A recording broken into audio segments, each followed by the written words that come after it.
Merhaba arkadaşlar, Star Atlas Akademi kanalına hoş geldiniz. Eğitim videolarımız devam ediyor. Şimdi bana sıklıkla gemilerimi Faction Fleet'ten yani skordan çekip Laps'a aktardığım zaman kazanç durumum ne kadar değişir, artacak mı, azalacak mı diye sorular geliyor sık sık. Bu videoda bu soruya cevap vermeye çalışacağım. Kanalıma abone olup bu videoyu beğenirseniz sevinirim. Ayrıca güncel durum, Star Atlas'la ilgili güncel durumları paylaştığım Twitter adresimi de gene açıklamalar kısmında bulabilirsiniz. Ayrıca açıklamalar kısmına gene %10 indirimli gemi satın alma linkimi de bırakıyorum. Kafanıza takılan soruları da bana açıklamalar kısmında yazabilirsiniz arkadaşlar. Hepsine cevap veriyorum. Buyurun videomuza geçelim. Şimdi arkadaşlar bugün 17 Kasım 2023 saatte akşam 8-7:50. Şimdi neden bunu söylüyorum? Bu fiyatlar şu anki fiyatlar. Bu fiyatlar Atlas fiyatın değişmesine göre veyahut da malzeme fiyatlarının değişmesine göre bu karlılık durumları değişecektir. Ben şu anki güncel durumu sizinle paylaşıyorum. Bunu özellikle belirtmek istiyorum. Şimdi ben şu an en güncel bütün kaynakların en güncel fiyatlarını buraya yazdım. Bu benim Excel dosyam. Zaten linkini de açıklamalar kısmına bırakıyorum zaten. Oradan kullanabilirsiniz. Daha önceki videolarda da bolca bahsetmiştik bu Excel tablosundan. Ben sürekli buna ekleye gidiyorum. Gözünüz korkmasın, ben hepsini anlatacağım zaten. Şimdi fiyatları buraya girdikten sonra arkadaşlar bakın hatırlarsanız Score Faction Fleet diye bir video çekmiştik. Orada her bir geminin ne kadarlık getirisinin olduğu Faction Fleet'te veyahut da Score'da ne kadar size para getirdiğini buradan anlatmıştım size. Orada temel olarak bir daha üzerinden geçeyim. Ne diyordu bize? Öncelikle e, gemilerinizi orada stake ederken yani Faction Fleet'e koyduğunuz zaman size Atlas getiriyor. Her gün belli bir miktarda şuradaki sütunda onları görebilirsiniz. Her bir gemiye karşılık gelen. Örneğin işte Calico Ivac'ınız varsa 106,56 getiriyor. Fakat bunu getirebilmek için fuel, ammo ve toolkit depolarınızın dolu olması lazım. Yani sizin bunlar fuel ve ammo ve toolkit giderleriniz oluyor. Onların da Atlas cinsinden karşılıkları bunlar arkadaşlar. Şunlar, şurada gördükleriniz her birinin tek tek kaç Atlas maliyeti olduğu. Bunun detaylarını hatırlamak istiyorsanız o videoyu yeniden izlemenizi tavsiye ederim. Toplamda da şu kadar gideriniz var. Yani sonuç olarak şu sütunda bizim bu gemi için gelirlerimiz var. Burada da şu sütunda bizim giderlerimiz var. Bundan örneğin 1107.8'den 273,04'e düşersek bu gemiden sizin 834,77 günlük net karınız varmış. Şimdi bu cepte problem yok bunda. Hesaplaması çok basit. Şimdi gelelim Laps'a. Şimdi Laps biraz daha oyun gibi bir oyun gibi olduğu için orada net karınızı hesaplamanız bu kadar basit değil. Karınız sizin izlediğiniz stratejinize göre değişecektir. Dolayısıyla da farklı stratejilere göre de kar durumunuz değişecektir. Buna bağlı olarak da karı hesaplamamız çok mümkün gözükmüyor. Ben bu videoda size en basit yapabileceğiniz en basit şeyi yapmanız durumunda Laps'tan ne kadar para kazanacaksınız onu anlatmaya çalışacağım. Yani Laps'tan çok fazla para da kazanabilirsiniz, çok az da para kazanabilirsiniz. Ben hani minimum emekle kazanabileceğiniz Atlas tutarını hesaplamayı göstereceğim size. Tabii şimdi bu videoyu anlayabilmeniz için bundan önceki videoları izlemeniz lazım. Özellikle de mining videosunu özellikle izlemeniz lazım arkadaşlar. Onu izlemeden bunu anlamanız mümkün değil. Tabii zaten bahsettim. Score Faction Fleet videosunu da gene izlemeniz lazım. Şimdi bakın şurada en sağ tarafta Labs vs Score diye bir sekme, bir sheet'im var. Burada bunu hesapladım arkadaşlar. Şimdi anlatayım kısaca. Şimdi bakın şurada skor atlas kârı dediğim 835 sütunu ben şeyden aldım. Zaten şuradan aldım. Bakın Armstrong Imp gemisinden net 835 atlas kazanılıyormuş. Bakın 834,77 onu yuvarlamışız. Şu küsuratı tepeye yuvarlamışız. 835. Bu o. Bu cepte. Bunu hesapladık. Şimdi ben şunu varsayacağım. Labs karımı hesapladım. Bundan sonraki hesaplamaların hepsi Labs için. Labs'ta şunu varsayacağım. Benim CSS'ten hiç ayrılmadığımı ve CSS'te hidrojen mine edip, yani hidrojen üretip bunu piyasadan satmam üzerine, bunu satmam üzerine bir strateji izleyeceğiz. Olabilecek en basit strateji bu arkadaşlar. Yani hiç kaynaklarınızı alıp bir sektörden başka sektöre taşımak yok. İşte scanning yapmak için bilgisayar başında durmak yok. Ürettiğiniz kaynakları geriye satmak için CS'e getirme derdiniz yok. Dolayısıyla izlenebilecek en basit strateji CSS'te hidrojen mine edip bunu satma stratejisi. Yani minimum kar bu. Minimum elde edeceğiniz kar bu kadar olacaktır. Onun üzerine siz bu stratejinizi başka şeyler kurarak başka stratejilere geçerseniz bunun üzerine artık bir kar elde edeceksiniz. Hani ben kıyas yapabilmek için mantıklı mı değil mi onu gösterebilmek için en kötü durumu size göstermeye çalışıyorum. Bu arkadaşlar bütün CSS'lerde bir tane kaynak çıkıyor şu an şu aşamada, yani işte 17 Kasım itibariyle. İleriki sürümlerde belki bu değişir. Fakat şu aşamada bütün faction'ların, yani MAD, ONI, Ustur'ların hepsinin CSS'lerinde, yani Central Space Station'larında, yani Starting Point dediğim yerde hep hidrojen çıkıyor. Dolayısıyla bu yapacağım hesaplamalar ırklara göre farklı değil. Hepsinde aynı hesaplama. Şimdi ilk önce gelir kısmını hesaplayacağız. Öncelikle gelir için, gelirimiz ne? Bizim hidrojen üretip satacağımız için ne kadar hidrojen üreteceğimi bilmem lazım. O da neredeydi arkadaşlar? Bakın gemi istatistiklerinde şurada şu şekilde Labs gemi istatistiklerini anlattığım videoya bir daha dönerseniz bakın mining oranı dediği yer burası. Buradan ben buradaki veriyi buraya getiriyorum. İşte neymiş mesela, basit şey olsun. Mesela Busan Maiden Heart 1 saniyede 103,45 mining yapıyormuş. Labs gemi ise Busan Maiden Heart. e, bakın Busan Maiden Heart burada. Bakın mining oranı Busan Maiden Heart 103,446. Busan Maidenheart 103,44-45 yuvarlamış 44-45 olmuş. Bu benim 1 saniyedeki hidrojen kazancım. Bir gündekini bulmak için ne yapacağız? Şurada onun formülü. Bu 1 saniyede ise 60 ile çarpıp 1 dakikadakini üretimini bulacağız. Bir daha 60 ile çarpıp 1 saatteki üretimini bulacağız. Ondan sonra bir de 24 ile çarpıp 1 gündeki üretimini bulacağız. O da bu. 8 milyon 937 bin 734'müş. Bir günde üreteceği hidrojen. Şimdi yalnız gene mining videosunu izlemiş olmanız lazım. Mining'i yapabilmek için bir şeyler yapmanız lazım. Yani sadece ben onu mining'e koyunca otomatikman mining yapmıyor. Bir süre sonra kargosu doluyor. Sizin o kargoyu boşaltıp yeniden mining işlemini yeniden başlatmanız lazım. Bunu yapabilmeniz için de uyanık olmanız lazım. Yani uyumuyor olmanız lazım. O yüzden 24 saat boyunca bu üretimi devam ettiremeyeceksiniz. Burada bir varsayım yaptım. Bakın o da burada. Günün 16 saati boyunca bunu yaptığınızı varsaydım. 24 saatin 16 saat, yani 8 saat uyuduğunuzu, geri kalan işte 24'ten 16 saat boyunca da bu işi yaptığınız, 8 saat uyuyup 16 saat bu işi yaptığınız zamanki şeyi hesapladım. Hidrojen getirisini. O da şu bölü 24 çarpı 16. O da 5 milyon 958 bin 490 yapıyormuş. Tamam mı? Peki bu ne? Bu hidrojen. Kazandığınız hidrojen tutarı bir günde. Bunu Atlas'a çevirirsek de işte onun HES fiyatıyla, hidrojen fiyatıyla, şuradaki fiyatlar var arkadaşlar bakın. Hidrojen fiyatı şuymuş, 0,00087 bilmem ne küsür küsür. Onunla çarpınca da bir günde kazanacağınız Atlas tutarını veriyor size, 5236. Tamam mı? Günün 16 saati boyunca çalıştığınız, mining yaptığınız durumda bir günde 5236 Atlas kazanıyorsunuz. Bu sizin toplam geliriniz.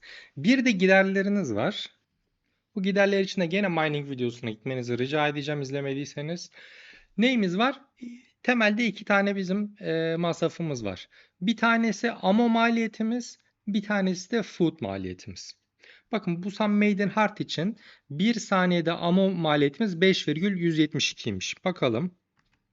Neredeydi? Şurada Busan Maiden Heart. Bakın şu. O da nerede? Bakın. Tüketim mining şu sütun. 5,172 ama maliyetim varmış 1 saniyede. 0,836 da food maliyetim varmış 1 saniyede. Bakın 5,172 ve 5,172 bir saniyede ve 0,836 bir saniyedeki food. Şimdi aynı hesabı burada gene yapacağız. 5,172 benim 1 saniyede ise bir gündeki işte demin göstermiştim 60 çarpı 60 çarpı 24 yaparsanız benim bir günde 446.861 ama maliyetim olacak. Gene aynı hesapla günün 16 saati uyanık kaldığınızı 8 saat uyuduğunuzu varsayıp hesaplarsak bunun işte bölü 24 çarpı 16 yaparak 297.000'e düşürmüş olduk ama maliyetimizi. 446 çünkü uyanık değiliz. Bunu da şeyle çarparsak AMO fiyatıyla yani şu fiyatla kaynaklar yani şu fiyatla çarparsak 297.907 1159 yapıyor. Benim yani 1159 Atlas AMO'dan kaynaklı olarak giderim varmış. Aynısını food içinde yaptığımız zaman aynı hesapla 0,836 bir saniyede işte onu çarpı 60 çarpı 60 çarpı 24 yaparak bir gündekine uyku hesabını yaparak da 48.154'ü buluyoruz. Ondan sonra onu da Atlas'la çarpıp Atlas fiyatı food fiyatıyla food'un fiyatı yani şu fiyatla kaynaklar food şuradaki 0,009 ile çarparsanız o zaman da 43 buluyorsunuz. Şimdi bundan başka bir daha aslında şey maliyetiniz var. Fuel maliyetiniz var ama çok çok çok düşük o. Onu hesaplamayı daha çok zorlaştırmamak için onu hesaba katmadım. Yani o 2-3 Atlas falan olacaktır. O çok dikkate almayabiliriz şu aşamada. Şimdi sonuçta elimizde ne var? Ben bu Sun Maiden Heart gemisi için 5206 Atlas gelirim var. 1159 Amo'dan kaynaklı giderim var. 43 de Food'dan kaynaklı giderim var. Sonuç olarak benim net laps karım şu. Arkadaşlar bakın şuna tıklayalım. Yani 5236 eksi 1159 eksi 43'e basarsam benim 4034 lapstan karım var. Arkadaşlar net kar. Devam edelim. Peki benim Faction Fleet'te bu gemiden ne kadar karım vardı?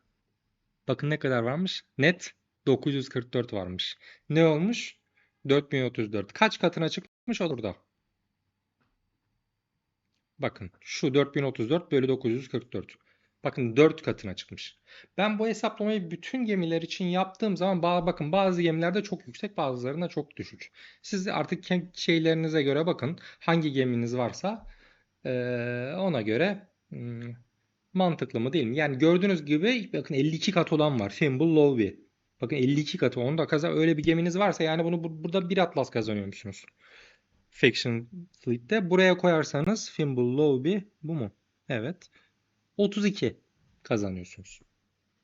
Bakın 52 katı olan var, işte 8 katı olan var. Yani sonuç olarak Laps'ı almak çok karlı ve bu bir daha hatırlatıyorum bu yapabileceğiniz en basit senaryo. Yani hiç geminizi başka bir gezegene, başka bir sektöre götürmenize gerek yok. Onları orada ürettiğiniz geri getirmenize gerek yok. Scanning yapmanıza gerek yok. CSS'te üretip hemen orada direkt zaten biliyorsunuz satış yapabilmek için kaynaklarınızı CSS'e getirmeniz gerekiyor. Siz zaten CSS'de üretim yaptığınız için onu satmanız da çok kolay olacaktır. Hiçbir yere götürmenize gerek kalmayacak. En basit strateji bu. Dolayısıyla bir dakika bile bence kaybetmeyin. Hemen şeylerden çekin gemilerinizi. Faction Fleet'ten. Zaten bir süre sonra yani süresi açıklamadan bir süre sonra zaten Faction Fleet'i kapatacaklar. Yani mecburen Laps'a geçmek zorunda kalacaksınız. Ne kadar erken geçerseniz o kadar iyi, o kadar da çok para kazanırsınız. Daha çok Atlas kazanırsınız. Şimdi yalnız bu stratejinin Laps'ın bir dezavantajı var. O da oyunla ilgilenmeniz lazım. Ya bu böyle sürekli bilgisayar başında durmanızı gerektirecek bir şey değil. Ama belli aralıklarla kargonuz dolduktan sonra onu boşaltıp yeniden mining'e başlatmanız lazım. Yani yapacağınız tek zorluk bu. Karşılaşacağınız tek zorluk bu. Bu da nedir? Kargonuz ne kadar büyük olursa bunu yapma sıklığınız o kadar az olacaktır. Örneğin bakın gene Busan Maiden Heart'tan gidelim. Bunun kargo kapasitesi 227.712'ymiş. Siz mining yapınca bu kargoya dolmaya başlayacak. Şimdi bu 227.712 kapasite dolmaya başlayacak. Nasıl dolacak? Bakın şu.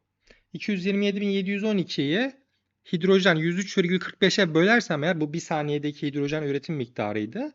Bu benim deponun dolması için gereken süreyi bulurum o zaman ben. Yani 2201 saniyede benim depom dolacağı için onu 2201 saniyeden sonra boşaltmam lazım kargomu. O da ne yapar? O da 36 dakikaya denk geliyor. Nasıl yaptık? İşte bu saniyeyi 60'a böldük. Yani 36 saniyede bir iki dakika, yani bir iki dakika bile değil, bir dakika. Bir dakika girip kargonuzu boşaltıp yeniden mining işlemini başlatmanız lazım. 36 dakikada bir. Ve bu, ben kardeşim sürekli bununla mı uğraşacağım diyebilirsiniz. Yani sonuçta para kazanmak kolay değil, uğraşmanız lazım. Çok da zor değil. Bunu telefondan da yapabiliyorsunuz arkadaşlar. Bilgisayardan yapmak daha kolay ama telefondan da yapabiliyorsunuz. Ha, dersiniz ki bu, ben 36 dakikada bir bakamam kardeşim. Daha bakmam lazım. Daha bir saatte bir, 2 saatte bir bakabilirim anca diyorsanız, o zaman bu kargo kapasitenizi büyütmeniz lazım. Geminizin veyahut da filonuzun. Şimdi biliyorsunuz, filo oluşturabilmek için filonuza bir takım gemileri koyacaksınız. Bu geminin yanına bir de kargo kapasitesi büyük bir gemiyi koyarsanız otomatikman bu süreniz uzayacaktır. Ben örneğin kendimden örnek vereyim. Ben kendim bir saatte bir ya 55 dakika, bir saatte bir olacak şekilde ayarladım bütün filolarımı. Onda nasıl yaptım? Kargo gemileri satın aldım. Bakın, kargo gemileri için bu süre çok uzun. Bakın mesela muhtemelen şu kargo gemisi. Bakın 93. Bunun kapasitesi 45 binmiş. 45 bin 74'müş bunun. Bu 93 dakikada doluyormuş. Yani bir 93 dakika ne yapar? 1 saat 30 dakika. Siz eğer filonuza bundan dahil ederseniz otomatikman kargo kapasiteniz büyüyeceği için kargonuzun dolma süresi de dakika cinsinden uzayacak. Şimdi zaten bu Laps'ın gelmesiyle bu kargo gemileri çok kıymet kazandı. Çünkü bu biraz zor bir şey, yani her 30 dakikada bir bunu üretebilmek, yapabilmek. Yani alışınca aslında o kadar da zor değil ama ilk başta biraz zorlanabilirsiniz. O yüzden herkes kargo gemisi satın aldı. Kargo gemilerinin fiyatları da arttı otomatikman. Umarım bu video açıklayıcı olmuştur arkadaşlar. Yani bir daha söylüyorum. Şu an skorda geminizi tutmanızın hiçbir anlamı yok. Hemen Laps'a aktarın. Ha, derseniz ki kardeşim değil, yani bunu basmak zorunda değilsiniz. Yani atıyorum, şu işte deposu 36 dakikada doluyor. Ben 36 dakikada işim vardı, toplantıdaydım, oradaydım, buradaydım, ben bakamadım derseniz de, yani sonuçta bu kadar para kazanamayabilirsiniz yani. 4.000 kazanmazsınız da 3.000 kazanırsınız, 2.000 kazanırsınız. Anlatabiliyor muyum? Yani sonuçta burada 1000 kazanıyordunuz. Her türlü daha çok kârdasınız. Yani bunu günde bir saatte bir tıklasanız buna, yani deponuz dolsa, bir sürede dolu halde kalsa, mining yapmasanız yani bir süreliğine, burada olur 3000 yani. Her türlü 1000'in 3 katı. Ee, Başka söyleyeceğim bir şey yok arkadaşlar. Bu video çok önemli bir video aslında. Biraz yani Excel tablosu göstererek belki biraz sizi yordum ama bunu başka türlü anlatmanın bir yöntemi yok. Ee, Yani sizin hesaplamanıza gerek yok. Ben bunu zaten internete koyuyorum. Oradan bakıp alabilirsiniz. Kendi gemilerinize buradan bakın. Benim gemim günde ne kadar getiriyormuş bana. Ben bu arada fiyatları da, bu kaynak fiyatlarını da sürekli güncelliyorum zaten. Yani baktığınız zaman çok kuvvetle muhtemel o fiyatlar da güncel olacaktır. Ee, Buradan bakarsınız ben skorda ne kadar kazanıyorum. Ondan sonra şuraya bakarsanız Laps'a koyarsam ne kadar kazanırım. Ondan sonra zaten oyunu öğrendikçe de başka stratejiler de yapmak istersiniz belki. O zaman da bu kazancınız büyüyecektir. Söyleyeceklerim bu kadar arkadaşlar.